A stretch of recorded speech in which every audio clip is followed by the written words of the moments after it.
Assalamualaikum Ustaz. Waalaikumsalam.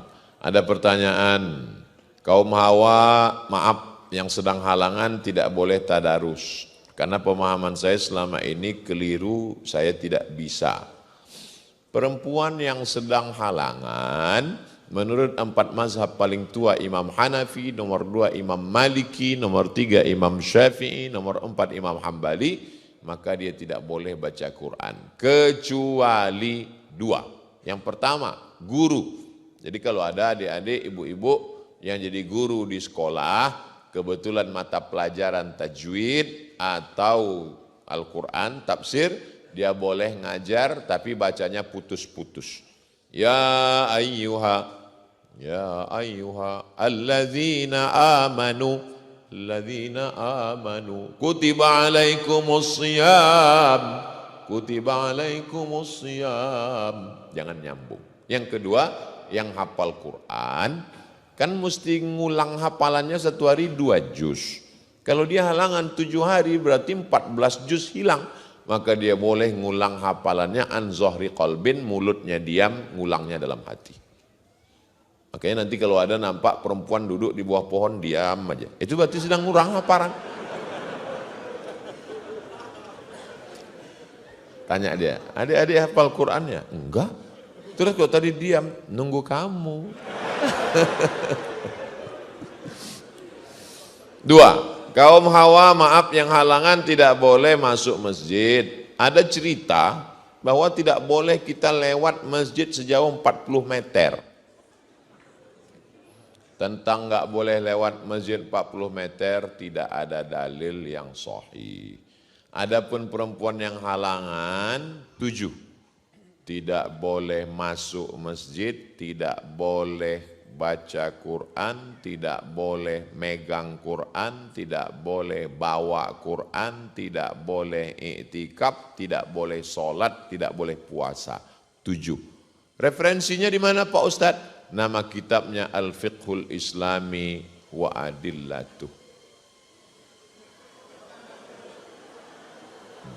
Al-Fiqhul Islami wa Adillatuh.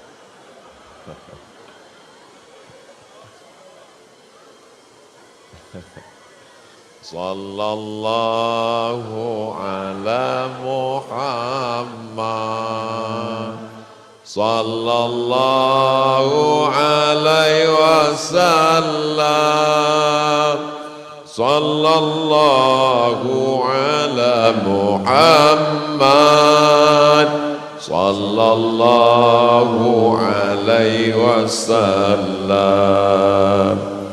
Ya Nabi salam alaika, ya Rasul salam alaika, ya Habibi salam alaika, salawatullah alaika. Itu drone-nya bunyinya terlalu kuat, tolong dikasih minyak goreng.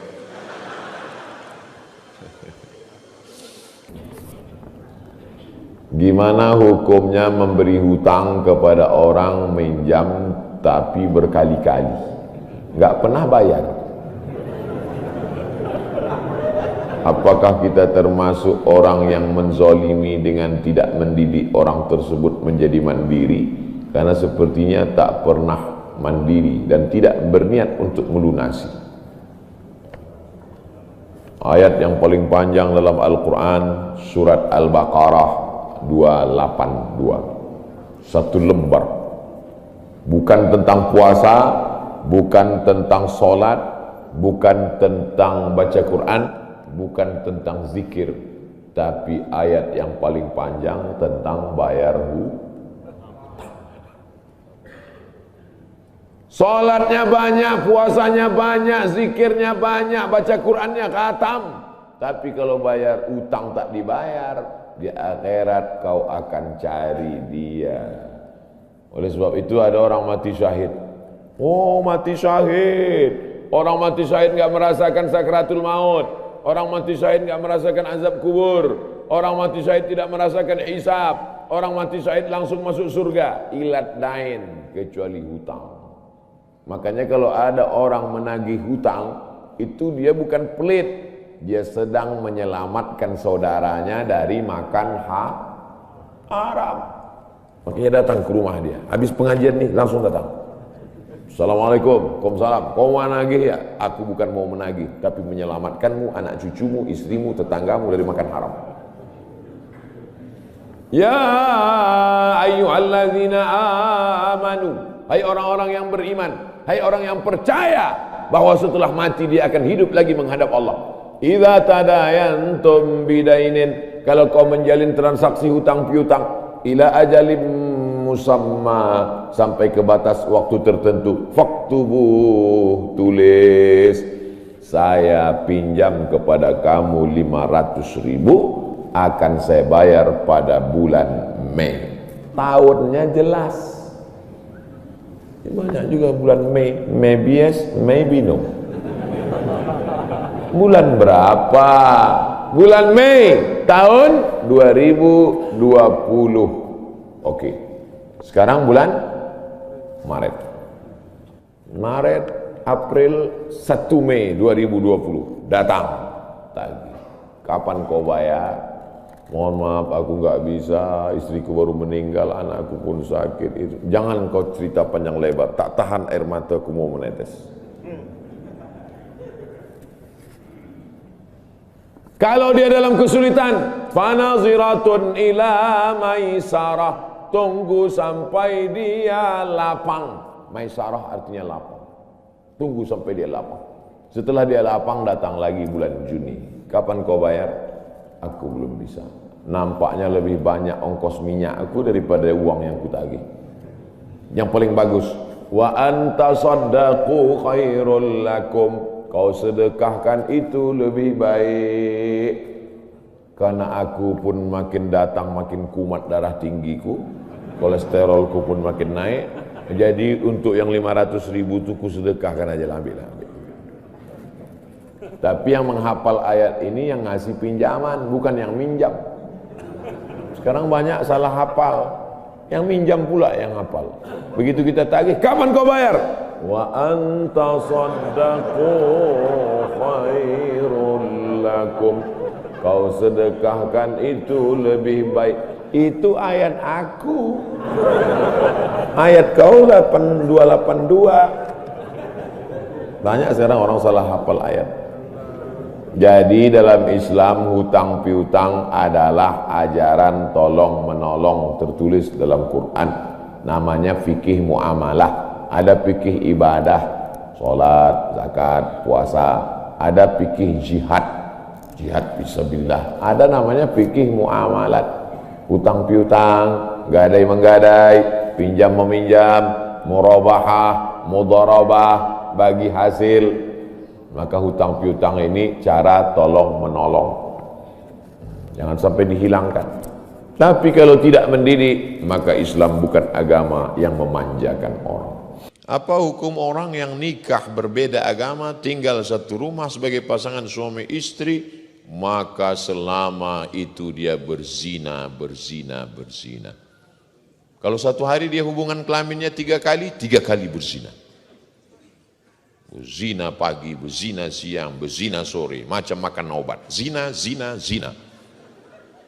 Sampai akhirnya dia mati, maka dia mati. Kalau dia tidak murtad, maka dia pelaku dosa besar, neraka jahanam. Kalau sampai dia murtad, maka dia tidak diterima. Wa may yabtaghi ghairal Islam, siapa yang tidak Islam, falan yuqbala minhu, dia tak akan diterima Allah. Wa huwa fil akhirati minal khasirin, di akhirat termasuk orang yang rugi. Maka bertaubatlah kepada Allah Subhanahu wa taala. Tapi kemudian setelah anaknya besar, dia sadar, dia taubat, lalu kemudian dia bersyahadat, balik ke Islam, diterima. Lalu kemudian dia tidak pernah murtad, hanya sekedar berzina, dia tinggalkan istrinya yang tak Islam atau dibawanya masuk Islam. At-taibu minadz dzambi kama la dzambalah. Orang yang bertaubat sama seperti tak berdosa. Dia ajaknya istrinya masuk Islam, anaknya semua masuk Islam, Oh, bagus sekali. Mu'allab semuanya, ulang dari nol. Yang ulang dari nol itu dua, mu'allab sama pom bensin Pertamina. Ulang dari nol ya Pak. Tapi ibu yang dimuliakan Allah Subhanahu wa Ta'ala, yang pertama kali yang paling penting adalah aqidah. Orang sejak zaman dulu di benteng Kesultanan Buton yang paling dipentingkan pertama kali adalah akidah. Dari mana Ustaz tahu akidah? Karena masjidnya dibuat pengurus simbol kelembagaan masjid 20 orang. Karena akidah Ahlus Sunnah wal Jamaah 20, wujud, qidam, baqa, mukhalafatul hawadith, qiyamuh binafsihi, wahdaniyah, qudrat, iradat, ilmun, hayat, sama, basar, kalam. Sifat 20. Itu menunjukkan mereka, sultan-sultan dulu, mufti-mufti dulu, ulama-ulama dulu, nenek moyang orang kepulauan Kesultanan Buton, yang pertama kali mereka pentingkan adalah akidah. Akidah Islam, akidah Ahlus Sunnah wal Jamaah. Mudah-mudahan kita sampai anak cucu kita sampai hari kiamat tetap dalam akidah la ilaha illallah Muhammadur Rasulullah. Wallahu a'lam bishawab. Apa hukumnya suami menyembunyikan uang dari istri?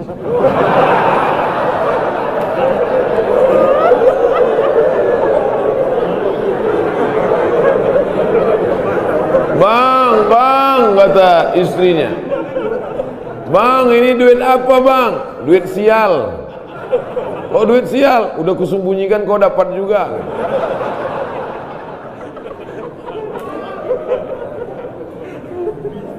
Bapak menikah sama ibu, ibu menikah sama bapak. Apakah hartanya jadi satu atau harta masing-masing?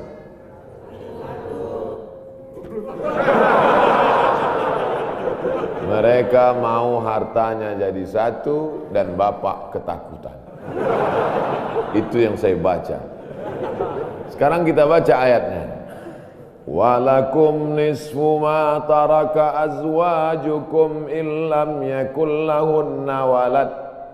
Kalau istrimu meninggal kau dapat 50% hartanya kalau tidak ada anak. Fa in kana lahunna waladun, kalau dia punya anak, falakumur rubu'u, kamu dapat 25%. Sekarang saya tanya, hartanya nyatu atau pisah?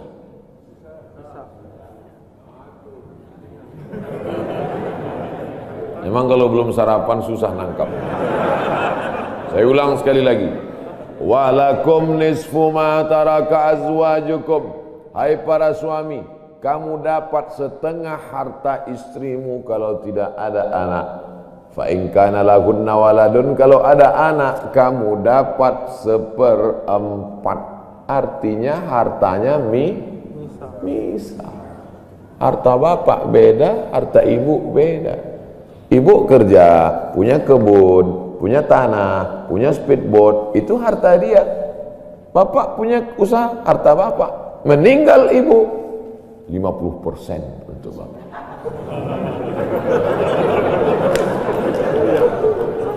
Apa beda harta ibu dengan harta bapak?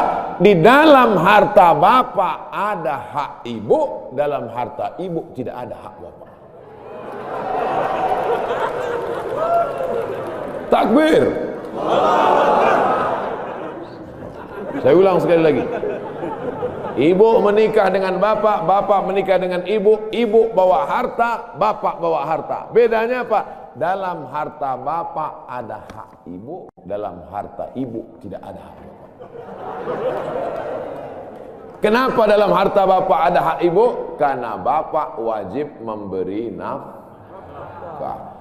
Kewajiban bapak 5. Pertama, kasih makan. Kedua, kasih pakaian. Ketiga, kasih tempat tinggal. Keempat, kasih pendidikan. Kelima, kasih perhatian. Lebih dari yang ini, itu bukan milik mereka lagi. Jelas?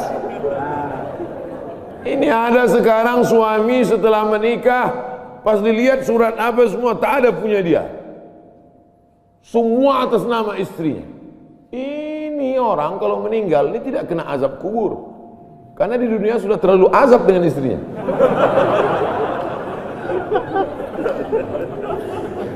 Dari yang saya sampaikan ini jelas tentang pembagian batasan-batasan harta, jelas? Jelas. Jadi tidak serta-merta setelah menikah, jangan mau anak perempuan kita ditipu laki-laki. Istriku, mana surat mobilmu, mana surat tanahmu, tadi kita sudah akad nikah, semua hartamu, milikku, sorgamu di bawah tapak kakiku. Oh, tidak begitu. Makanya laki-laki harus ngerti, perempuan juga harus paham. Kalau tidak, sedang main bola aja ada aturannya, statuta. Kalau tidak akan hancur. Tapi insya Allah jelas. Semoga Allah senantiasa memberikan kesehatan dan keselamatan pada Pak Ustadz. Amin. Saya seorang pemuda yang tengah berjuang menuntut ilmu, meraih impian. Saya jatuh hati pada seorang muslimah.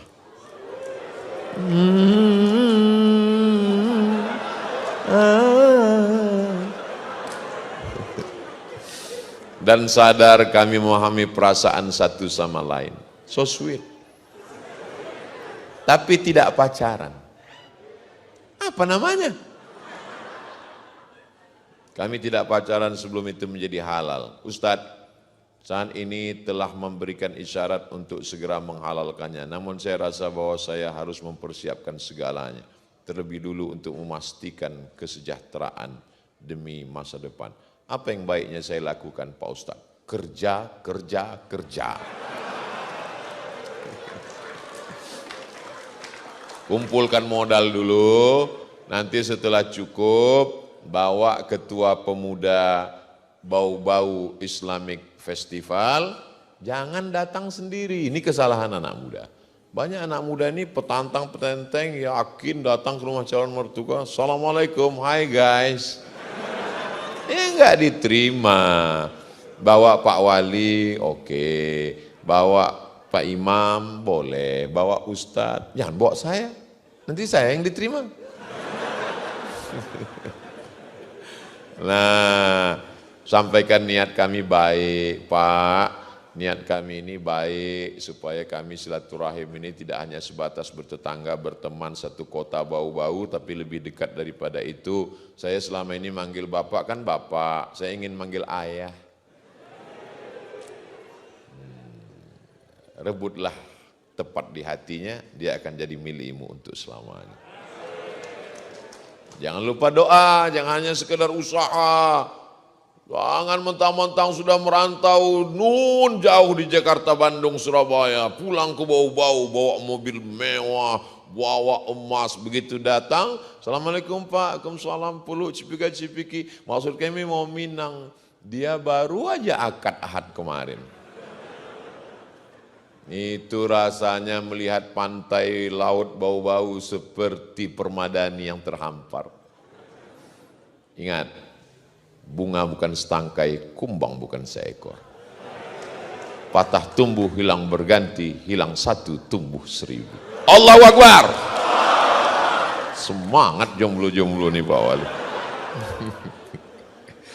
Kalau ternyata tidak sesuai dengan skenariomu, kau tidak pernah buat salah, kau sudah berdoa kepada Allah, yakinlah Allah punya rencana yang lebih indah.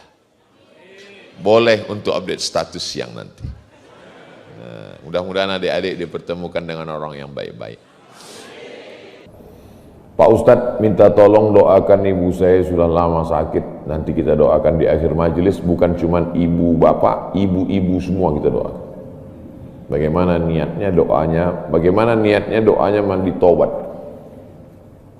Nawaitu, aku berniat ghuslat taubat, mandi taubat. Saya nggak bisa bahasa Arab Pak Ustadz, bahasa Indonesia, bahasa Makassar, bahasa Jawa, bahasa Batak, bahasa Mandailing, bahasa Aceh. Saya niat mandi taubat karena Allah Ta'ala. Bagaimana cara mandinya Pak Ustadz? Seperti mandi wajib, basah dari ujung rambut sampai ke ujung kaki. Di mana mandinya Pak Ustadz? Di laut bisa. Kolaka ini 30% saja daratan Pak Ustadz, yang 70 adalah lautan. Nah, mandi di laut. Apalagi kalau sampai ke tengah laut, bukan cuma dosanya hilang, orangnya hilang sekali.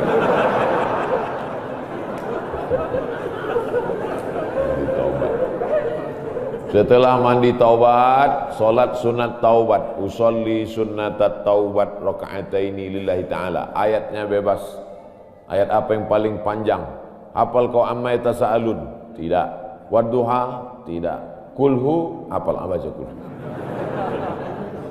Di sujud terakhir banyak berdoa. Berapa kali solat sunat taubat sehari? Sebanyak-banyaknya. Kami dulu dipesankan guru kami, pagi solat sunat taubat, siang solat sunat taubat, petang solat sunat taubat, sebanyak-banyaknya solat sunat taubat, solat sunat taubat, solat sunat taubat, solat sunat taubat. Usolli sunnatat taubat raka'ataini lillahi ta'ala. Ma min muslimin yuznibu dzamban, ada orang yang silap-kilap salah berbuat dosa, summa yatatahhar, bersuci, berwudu, mandi taubat, summa yusolli raka'ataini, solat sunat 2 rakaat, summa yastaghfirullah, minta ampun kepada Allah, illa ghafarallahu lah, Allah mengampunkan dosa-dosanya. Bulan Rajab banyak-banyak taubat. Bulan Sya'ban tingkatkan ke taubat. Masuk ke dalam bulan Ramadan, insyaallah mendapatkan Lailatul Qadri khairum min alfi syahr. Terima kasih kami ucapkan kepada Pak Ustadz beserta rombongan yang sudah mau berkunjung ke kota Bau-Bau, dan kami minta maaf apabila ini pertanyaan atau kata sambutan. Mohon maaf apabila penyambutan kami terhadap Pak Ustadz di kota kami tidak semeriah di kota-kota lainnya. Meriahnya luar biasa di kota Bau-Bau. Nama saya, tak saya sebutkan nama, menjaga kode etik jurnalistik, hal-hal yang tidak dikehendaki.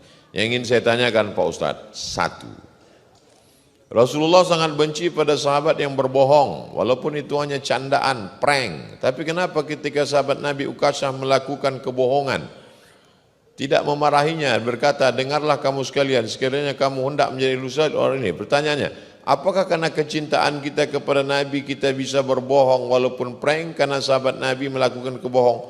Tidak ada sahabat Nabi yang pernah berbohong.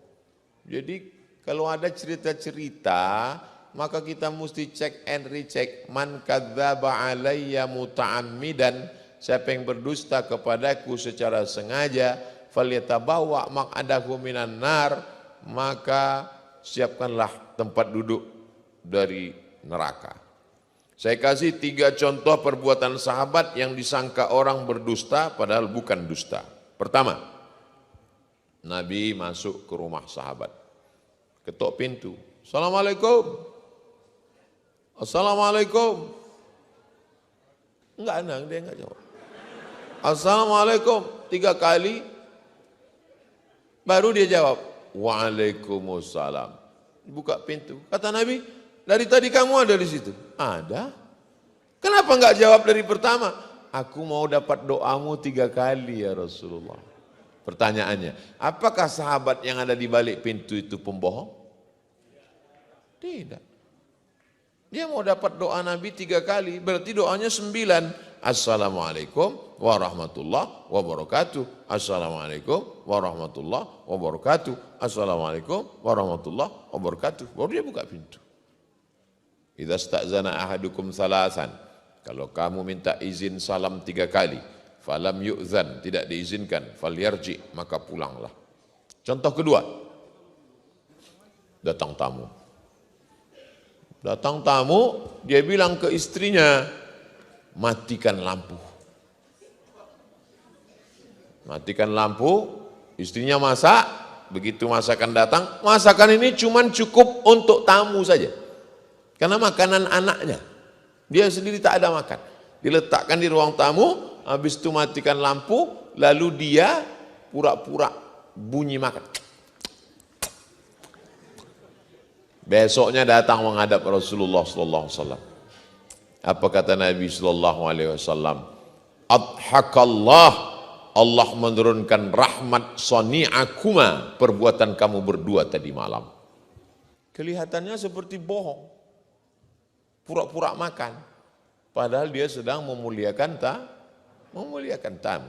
Yang ketiga adalah bahwa perbuatan bohong dalam tanda kutip dibenarkan dalam 3 hal. Yang pertama, ketika kita perang, bukan prank, kita sedang perang, Tiba-tiba saya masuk ke rumah bapak. Ini musuh orang kafir mau membunuh Abdul Somad. Saya masuk ke rumah, masuk ke bawah tempat tidur. Lalu kemudian datang musuh bawa pedang. Ada Abdul Somad di sini. Bapak menjawab, Abdul Somad tidak ada di sini. Akhirnya mereka pergi. Apakah bapak waktu itu bohong? Tidak. Karena bapak kan bilang Abdul Somad nggak ada di sini. Dia ada di bawah tempat tidur. Itu namanya khid'ah. Al-harbu khid'ah. Yang kedua adalah mendamaikan orang yang berdua sedang kelahi. Ini ada si A, kelahi sama si B, saya si C. Si A datang, memang si B itu kurang ngajar. Tiba-tiba si B datang. Tadi si A datang ke sini kan, ceritakan aku kan, satu kali pun dia nggak ada ceritakan kamu. Apakah saya bohong? Tidak. Dia memang tidak ada satu kali, berkali-kali dia menceritakan. Tapi kalau saya ceritakan orang ini bisa kelahi untuk mendamaikan orang yang sedang bertikai. Yang kedua adalah menyenangkan ibu. Pulang bapak dari Surabaya bawa batik. Ibu tugas keluar kota Surabaya. Pulang ke bau-bau bawa batik. Lalu kemudian kata ibu, Papa, gimana batiknya? Cantik enggak? Kata bapak, seumur hidup aku belum pernah melihat batik seperti ini. Kata si ibu, padahal menurut bapak jeleknya. Paham? Ada anak yang kurang ajar kepada orang tuanya. Bagaimana caranya berbakti kepada orang tua yang telah wafat? Apakah anak ini masih dapat ampunan Allah Subhanahu wa taala? Datanglah seorang bapak mengadu kepada Umar bin Khattab. Assalamualaikum Khalifah Amirul Mukminin Umar bin Khattab. Waalaikumsalam. Ini anak saya kurang ajar. Tolong dihajar dulu. Kata Umar bin Khattab orangnya bijaksana. Dia tidak mau main pukul, dia tanya dulu. Kenapa kau kurang ajar pada bapakmu? Hai Umar bin Khattab, kata anaknya. Ya. Apakah seorang anak itu punya hak terhadap bapaknya? Ya. Apa hak anak? Mencarikan ibunya yang solihah, memberikan nama yang baik, memberikan makanan yang halal. Itu hak anak. Kata anaknya, ibuku tidak baik, makanku tidak halal, namaku pun tak baik. Apa kata Nabi kepada bapaknya? Apa kata Umar kepada bapaknya? Laqad aqaqtahu qabla an ya'aqqa alaik. Sebelum anakmu durhaka kepadamu, kau sudah durhaka duluan kepada anakmu. Jadi kalau begitu ada anak durhaka, ada bapak Ini jangan sampai anak bapak tahu. Nanti dia pulang, anak durhaka kok. Dia senyum, kau bapak durhaka. Ibunya tak baik, namanya tak baik, makannya tak baik. Kasih dia nama yang baik, kasih dia makan yang halal. Kadang-kadang kenapa otaknya tak lurus? Karena makannya tak halal. Dikasih dia makan riswah, makan sogok, makan haram. Kenapa kau kasih makan haram? Gimana lah Pak Ustadz, yang haramnya aja pun payah. Astagfirullah. Allah sediakan alam semesta begitu banyak yang halal. Kenapa kau kasih dia makan haram? Jangan pernah kasih anak makan haram. Pesan kakek saya, datuk saya, kalau bahasa kampungnya grandfather. Cucuku 40 orang, yang satu ini jangan sekolah umum. Maksudnya saya tak dikasih sekolah umum, maka saya tak pernah sekolah umum. Sekolah ibtidaiyah, sanawiyah, aliyah, al-azhar, Maroko, Sudan. Tak pernah sekolah umum. Cucuku yang ini jangan sekolah umum, jangan kasih makan haram, nanti otaknya gelap. Cucuku yang ini jangan kalian kasih makan haram, nanti otaknya gelap. Pesan itu disampaikan almarhumah mak saya ke saya. Kau pun nanti anak kau jangan kau kasih makan haram, nanti otaknya gelap. Kalau sudah otak gelap, tak bisa membedakan mana tiang, mana orang. Sifatnya kepala kita. Nah, jangan sampai anak kita durhaka gara-gara kita bapak yang durhaka. Kalau anak sudah durhaka, meninggal orang tuanya, setelah itu dia bertobat, bagaimana cara minta ampunnya? Maka dia bersedekah. Mana dalilnya? Seorang sahabat datang menjumpai Nabi. Ummi matat. Ibu saya sudah meninggal. Apa atasaddaqu anha? Kalau saya bersedekah, apakah pahalanya sampai kepada almarhumah ibu saya? Kata Nabi, tasaddaq, bersedekahlah. Sedekahmu sampai. Maka wahai anak-anak durhaka yang sudah mati ibu dan bapakmu, maka datang kau habis pengajian ini langsung ke tempat anak yatim, panti jompo, sekolah-sekolah, pondok pesantren. Tanya Pak Kiai, Pak Kiai, apa yang kurang di pesantren ini? WC. Karena pesantren santrinya 1000, WC-nya 2. Bayangkan panjang antriannya. Berapa yang keluar dalam celana? Saya bangunkan WC, pahalanya mengalir untuk almarhumah, maka pagi, petang, siang, malam mengalir pahalanya.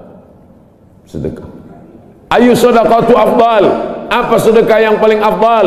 Sakyul ma, memberi air minum. Sedekah yang paling afdal kasih air minum. Saya ceramah di Banjarmasin, di depan rumah seorang pejabat. Itu ada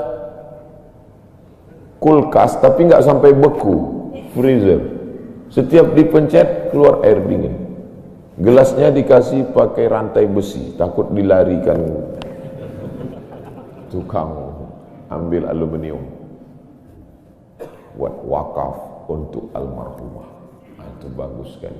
Saya ceramah di Malaysia, di pintu masjid itu ada kotak box. Kalau kita ambil satu botol, keluar botol baru. Ambil satu botol, keluar botol baru. Wakaf untuk, itu bagus, sedekah. Jangan sedekah teh botol, nanti dia kena diabetes.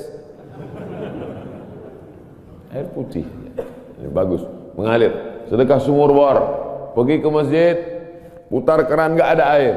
Tanya pengurus masjid, Pak pengurus, ya, mana sumur bor? Nggak ada, saya buatkan. Langsung bunyi. Itu berarti cash itu. Begitu cara berbakti pada orang tua dengan sedekah. Tapi Pak Ustadz, saya jangankan sedekah makan, saya pun Senin Kamis Pak Ustadz doa. Allahumma ighfir lahu warhamhu wa'afihi wa'fu anhu. Bangun tengah malam, Rabbighfirli wa li walidayya warhamhuma kama rabbayani shaghira. Apa itu bid'ah? Bid'ah membuat sesuatu yang tidak dibuat oleh Nabi Muhammad SAW. Tidak ada dalilnya dari 3 aspek: qauli, fi'li, taqriri. Perbuatan yang tidak ada dalilnya bid'ah.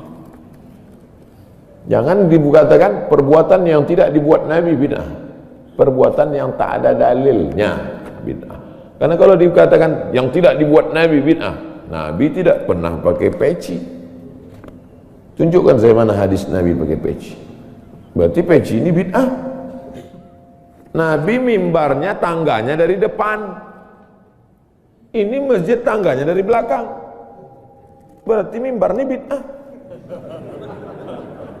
Mimbar Nabi tangganya dari depan, 3 lantai, 1, 2, 3. Jadi yang dimaksud dengan bid'ah perbuatan yang tidak ada dalilnya. Misalnya jam 12 siang ada bapak-bapak di panas terik tegak menghadap matahari.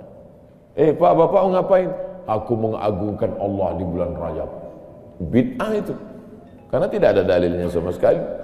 Tapi selama ada dalilnya, tidak boleh kita katakan orang itu melakukan perbuatan bid'ah. Malam Jumat baca Yasin. Kumpul 10 orang baca Yasin. Yasin wal Qur'anil Hakim innaka laminal mursalin. Bid'ah. Loh. Coba lihat dalilnya. Yang dibacanya itu Quran apa Quran? Quran. Baca Quran apa pahala? Yasin itu Quran atau enggak Quran? Quran. Man qara'a Yasin fi lailatin, siapa yang baca Yasin suatu malam, asbaha maghfuran lah. Subuhnya sudah diampuni dosanya. Mestinya baca Quran itu semua, tapi karena dia enggak sanggup semua, dia pilih hati Quran. Hati Quran itu Yasin. Sentuhlah dia tepat di hatinya, dia akan jadi milikmu untuk selamanya. Makanya orang sebelum ngapal Quran semua, yang dihafal hatinya dulu. Itu sebelum ngapal Quran, yang dihafal hatinya dulu. Apa hati Quran? Ya, Yasin. Tapi jangan hatinya aja seumur hidup, yang lain juga. Nah, jadi jangan salahkan orang baca Yasin. Baca Yasin bid'ah. Loh, Yasin kan Quran. Baca Yasin malam Jumat nggak masalah. Seumur hidup baca Yasin masalah. Karena banyak surat yang lain.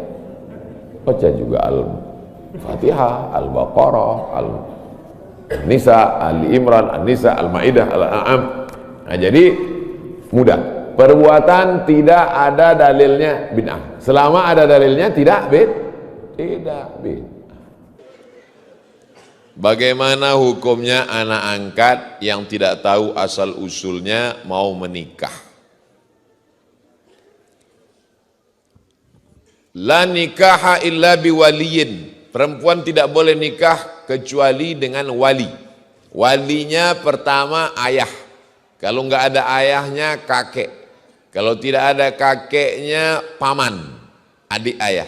Kalau tidak abang ayah. Kalau tidak adik ayah laki-laki. Kalau tidak ada juga berarti yang pertama ayah, yang kedua kakek, yang ketiga abang laki-laki, yang keempat adik laki-laki, yang kelima abang ayah laki-laki, yang keenam adik ayah laki-laki. Kalau tidak ada walinya, dia ditemukan Pak Imam pulang dari masjid, tiba-tiba depan rumah ada kardus, dikasih namanya binti kardus. Maka waktu nikah walinya adalah fassultanu waliyun man la waliyalaha. Maka yang menikahkannya adalah sultan. Sultan Kesultanan Buton. Sultanlah yang menikahkan. Lalu setelah Kesultanan Buton menggabungkan diri dengan Negara Kesatuan Republik Indonesia 1960, Sultan tidak lagi ada kuasa, maka yang berkuasa adalah presiden. Presiden mengangkat menteri agama mengangkat kanwil provinsi, kanwil mengangkat kemenak kota, bau-bau, kemenak kota mengangkat Pak Kua. Itulah makanya yang menikahkan itu adalah Pak Kua. Maka tidak ada di Indonesia ini Bu Kua. Karena Kua perempuan tidak bisa menikahkan. Paham? Ini orang mesti mengerti gimana ceritanya kok Pak Kua bisa menikahkan. Itu asal usulnya adalah panjang ceritanya. Mau diulang lagi, habis waktu, tinggal diulang aja di video channel Ustadz Abdul Somad Official, subscribe, like, share, and comment. Anak angkat yang tidak tahu asal usulnya akan menikah, anaknya laki-laki, dan bagaimana cara mendoakannya Pak Ustadz? Kalau ada seorang anak laki-laki, dia tidak tahu ayahnya siapa, dia mau menikah, enggak masalah, karena laki-laki tidak perlu wali. Lalu kemudian kalau ada seorang anak, ayahnya tidak tahu dia bagaimana mendoakannya? Maka dia berdoa kepada Allah tetap seperti kita yang ayahnya tahu namanya. Rabbighfirli wali walidayya warhamhuma kama rabbayani shaghira. Karena dia tak tahu. Jadi kalau dia nanti mau kita doakan, siapa namanya? Nama dia Abdus Somad. Ayahnya kita enggak tahu. Bin Abdillah. Anak hamba Allah. Kita husnuzan bahwa ayahnya itu adalah hamba Allah. Dan di dunia ini, kecuali Nabi Adam dan Nabi Isa, setiap manusia pasti ada ayah dan ibunya. Mohon maaf, ada di Pulau Buton yang enggak ada ayah, enggak ada ibunya. Cuman enggak tahu bahwa mereka ada. Apakah karena kita tidak tahu lalu mereka tidak ada? Kita tidak tahu, tapi mereka ada. Ada satu lagi Pak Ustadz yang enggak ada ayah, enggak ada ibunya. Siapa? Mr. Bean. Mr. Bean fiksi, bukan nyata. Maka tetap doakan ayah ibumu dengan doa Rabbi firli wali walidayya warhamhuma kama rabbayani shaghira.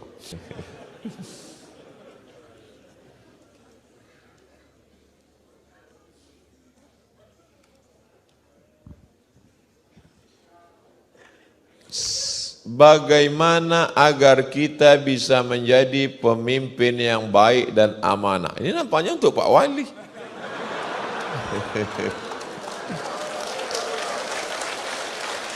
Karena jabatan dan kuasa adalah ujian.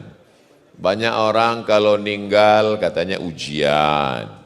Kalau sakit katanya ujian. Kalau rugi katanya ujian. Kalau jadi wali kota, ujian. Makanya Pak Wali enggak tinggal di rumah jabatan. Saya enggak mau tinggal di sini Pak Ustadz. Belum selesai, jangan tepuk tangan dulu, belum selesai. Saya enggak mau tinggal di sini Pak Ustadz, kalau ada tamu saja di sini. Kenapa gitu Pak Wali? Karena kalau saya terlalu lama di sini, saya lupa jalan keluar. Itu ucapan beliau. Artinya apa? Beliau tidak menganggap ini sebagai hadiah, tapi ini adalah amanah. Wa balawnahum bil hasanat. Kami uji mereka dengan yang enak-enak. Wasayyiat, dengan yang enggak enak. Pak Ustadz, katanya ujian itu ada yang enak, ada yang enggak enak. Saya kok enggak enak terus? Nasib kamu. Makanya kita disuruh beriman kepada takdir baik, takdir buruk. Kalau ada orang yang kaya, punya rumah mewah, punya mobil, itu ujian atau nikmat? Ujian. Dia sanggup nggak bersyukur pada Allah. Kalau ada orang kebetulan miskin, susah, melarat, belum lahir, bapak meninggal, pas lahir emak meninggal. Itu ujian. Disuruh supaya bersabar. Kalau dapat nikmat syukur, kalau dapat yang tidak enak bersabar. Adapun orang yang diberikan jabatan, pakailah jabatan itu untuk menolong agama Allah. Sultan-sultan Kesultanan Buton diberikan Allah jabatan, dibangunnya benteng supaya Belanda tidak bisa menyerang, dibangunnya masjid supaya akidah kuat, diaturnya sistem syura supaya setelah meninggal tidak meninggalkan konflik orang kelahi rebutan kekuasaan, akhirnya negeri aman dan damai, pahala mengalir. Buton baldatun thayyibatun wa rabbun ghafur. Anak-anak muda ini mudah-mudahan ada yang jadi gubernur, ada yang jadi presiden. Dengan jabatan itu kau akan menolong agama Allah. Allahu Akbar.